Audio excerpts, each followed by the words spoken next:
partes de la computadora y periféricos.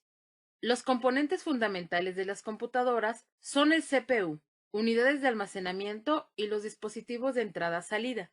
En las clases anteriores hemos identificado algunos de estos por separado. Pero ¿cómo están integrados en una computadora? Pues bien, lo más importante de una computadora es el microprocesador o unidad central de procesamiento CPU. Podría decirse que es como el cerebro de la máquina. En él se interpretan las instrucciones contenidas en los programas y procesa los datos. Luego nos encontramos con la memoria. Es muy importante porque se encuentra acoplada al CPU y almacena las instrucciones que forman un programa y la información que manipulan estos. Pero ¿cómo se comunica el CPU con la memoria RAM y demás componentes de la computadora? Para ello, la computadora cuenta con el bus de datos y el bus de direcciones. El bus de datos se encarga de transmitir los datos de los componentes con el microprocesador y el bus de direcciones se encarga de indicar la posición de memoria o el dispositivo con el que se desea establecer comunicación. Hasta este momento, solo hemos visto cómo se lleva la comunicación interna de la computadora. Pero, ¿cómo se comunica la computadora con el mundo exterior? Para ello, la computadora también cuenta con diferentes interfaces de puerto, las cuales permiten la comunicación con los diferentes periféricos de entrada y salida. Actualmente existen una gran variedad de interfaces de puertos. Las más comunes son PS2, VGA, RJ45, paralelo de sonido, y los más recientes como el bus serial universal USB y la interfaz multimedia de alta definición HDMI.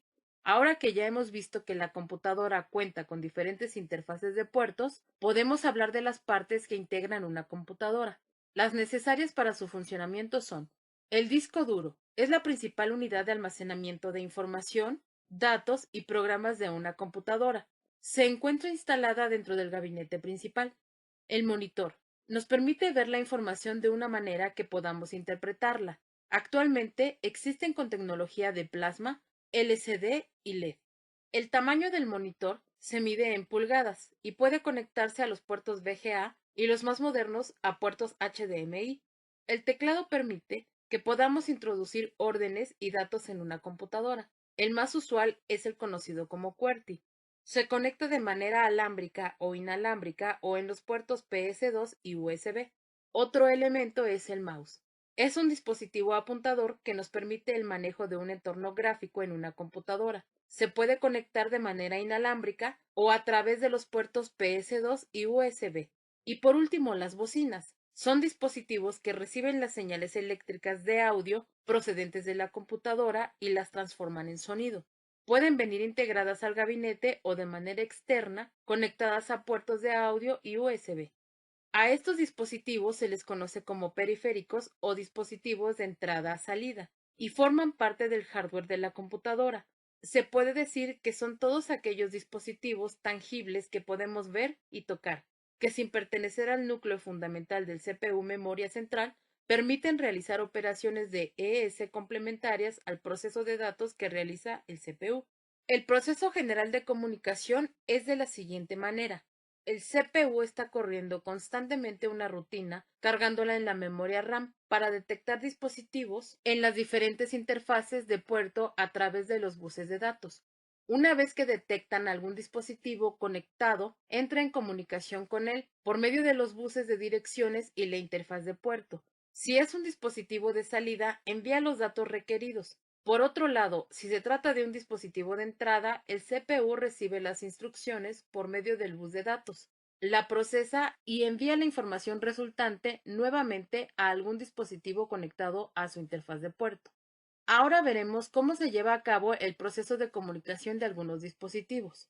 El teclado está compuesto por un microcontrolador y una matriz de contactos. La matriz de contactos es una red de circuitos colocados individualmente debajo de cada tecla. Al presionar una tecla, cierran el circuito generando una corriente eléctrica que llega hasta el microcontrolador, la cual sirve para generar un código de barrido.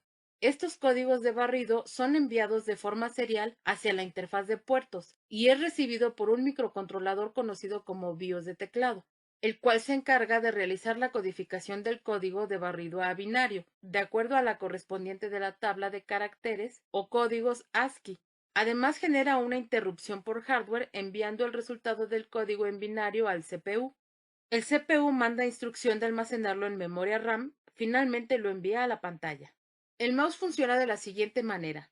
Al mover el mouse se activa el LED, enviando luz a través del prisma hasta impactar en la superficie en donde se desplaza el mouse. Parte de esta luz es reflejada y capturada por la lente del sensor CMOS de la cámara, que toma aproximadamente unas 1500 imágenes por segundo. Este sensor envía cada imagen a un procesador digital de señales DSP para que las analice. El DSP es un software de procesamiento digital de imagen en tiempo real que opera 18 millones de instrucciones por segundo. Es capaz de detectar patrones en las imágenes y ver cómo estos patrones se movieron con respecto a la última imagen. Estos patrones de información son enviados a la interfaz de puerto, solicitando al CPU que interrumpa el programa con ejecución y a través de la memoria RAM pasa a ejecutar la subrutina mouse driver para realizar el cálculo de velocidad, posición del cursor y clics, enviando las coordenadas correspondientes al monitor. Para enviar las imágenes a la pantalla de la computadora, realiza lo siguiente. El CPU procesa la información que será presentada en la pantalla, auxiliándose de la memoria RAM. De ahí le envía a una tarjeta de video, que puede ser un chip incorporado en la interfaz de puertos o incorporado a la placa base de la computadora. También puede ser una tarjeta de video externa conectada a algún puerto de expansión. Esta tarjeta procesa nuevamente los datos provenientes del CPU en la GPU, unidad de procesamiento gráfico, para controlar el número de píxeles y la cantidad de colores para generar las imágenes de acuerdo a la capacidad del monitor, a través de cálculos de coma flotante, y los transforma en información comprensible en un dispositivo de salida, como un monitor o televisor. Estos nuevos datos pasan al conversor RAMDAC, donde se realiza la conversión de señales digitales a señales análogas en caso de utilizar un monitor VGA. Los monitores de señal digital no requieren la conversión analógica. Si se trata de una tarjeta de video externa, en el chip de video GPU se encarga de realizar todos los cálculos para crear las imágenes, dejando al CPU realizar otras funciones. Una vez que han sido procesadas las señales en la tarjeta de video, son enviadas al monitor o pantalla. Tanto los monitores de LED y LCD, el funcionamiento es el mismo. Ambos están formados por varias capas. La única diferencia es la mayor o menor cantidad de luz a través de ellas. Las capas son las siguientes. Capa 1. Es la capa más alejada al ver el monitor de frente y se conoce como el backlight. Se encarga de añadir una fuente de luz. En ella se mejora el contraste y la visibilidad de las imágenes. En monitores LCD usamos una lámpara de halógeno. En el caso de los LED, son diodos LED. Capa 2. La segunda capa es un filtro polarizado que solo deja pasar la luz polarizada 90 grados. Capa 3. En esta capa se encuentra el cristal líquido o los diodos de LED. Su característica más importante es que son capaces de cambiar sus propiedades según se le aplique un determinado voltaje y funciona como un filtro polarizado controlado por electricidad. Capa 4. Se pone una capa que filtra el color, es decir, convertimos la luz blanca en otro color a través de varios cristales pintados para la creación de colores complejos. Por cada píxel se ponen 3 de estos subpíxeles, uno rojo, otro verde y otro azul. Al estar tan pegados, el ojo humano no es capaz de distinguirlos. Por ejemplo, la tarjeta gráfica le dice al monitor que en tal píxel tiene que poner un 10% de verde, un 20% de rojo y un 10% de azul. De esta forma, se controla perfectamente el color que se crea. Capa 5. Es un filtro polarizado que solo deja pasar la luz polarizada. Permite el paso de luz de forma horizontal. Capa 6. La luz que atraviesa la pantalla permite ver los subpíxeles cuadrados iluminados, formando la imagen de acuerdo a la luz permitida por el filtro. Si el subpíxel se oscurece, es porque no le llega ninguna luz y por lo tanto no se requiere para formar la imagen. Otros periféricos de entrada son el escáner. Es un dispositivo semejante a una fotocopiadora, pero en lugar de copiar en papel la imagen, la información la transforma en un documento electrónico. El micrófono, el cual sirve para grabar sonidos de cualquier lugar o elemento. Se utiliza para llevar conversaciones en Internet o para grabaciones de audio. Cámara web. Sirve para capturar imágenes. Se utiliza para transmitir imágenes a través de Internet hacia otras computadoras de forma privada. Joystick. Sirve para mandar instrucciones a la computadora sin usar teclado ni mouse. Se utiliza para jugar videojuegos en la computadora. En cuanto a los periféricos de salida, tenemos a la impresora. Permite producir una gama de textos o gráficos de documentos en formato electrónico, imprimiéndolos normalmente en papel, utilizando cartuchos de tinta o tecnología láser. Pueden conectarse a puertos de interfaz Ethernet, USB o de manera inalámbrica. Bocinas y auriculares. Se utilizan para escuchar el sonido reproducido en la computadora. Cañón o proyector.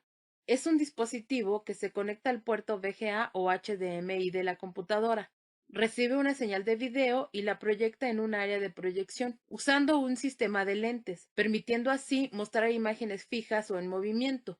Existen también algunos periféricos que pueden funcionar como dispositivos de entrada-salida.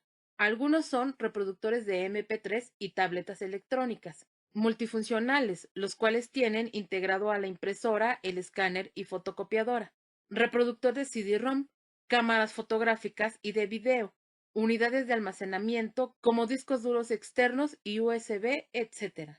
Otra parte fundamental de la computadora que no podemos dejar de mencionar es el software. El software es la parte intangible de la computadora, es decir, que no podemos ver ni tocar, pero sabemos que existe. Es cada uno de los programas que se utiliza para dirigir la operación de la computadora por medio de la memoria. El software indica a la computadora o al hardware en qué secuencia y bajo qué lógica hay que hacer los cálculos y las manipulaciones de datos que se introducen. El análisis que se realiza dentro de la computadora al trabajar con un software es como sigue. El CPU manda instrucción de buscar programa en disco duro. Al encontrarlo, lo envía a través del bus de datos a la memoria RAM. El CPU procesa la información tanto del programa cargado en memoria como de los diferentes periféricos y toma decisiones. El software básicamente se divide en tres. De sistema. El objetivo de este tipo de software es controlar los componentes de la computadora y características internas de memoria, discos, puertos y dispositivos de comunicaciones, impresoras, pantallas, teclados, etc.